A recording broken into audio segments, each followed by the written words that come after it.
these two principles between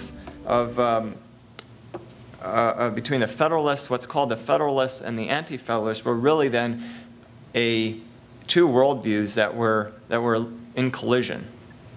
And I'd like to, as we go through this series, I want to highlight that. I want to keep coming back to there's two worldviews here. On the one hand, you have the view that man is basically good. On the other hand, the view that I think is taught in the Bible that man is a sinner.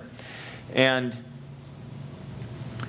one view recognizes Jesus Christ as the King of Kings.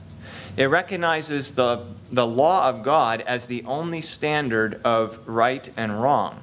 And the other side recognizes that the individual is sovereign, that what is right and wrong is not determined by the law of God, but, well, we might take that into account. It might be a part of our culture, but ultimately what's right and wrong is what we individually or collectively as a society decide is right or wrong.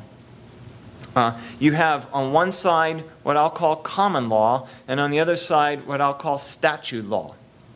Common law is the idea that the Bible and the principles of right and wrong that are summarized in the Ten Commandments is the standard of right and wrong. Statute law is this other side that individual sovereignty, and so what is right and wrong then becomes simply what is encoded in a statute somewhere. And if it's not in a statute somewhere, then it's not wrong. Then it can't be wrong.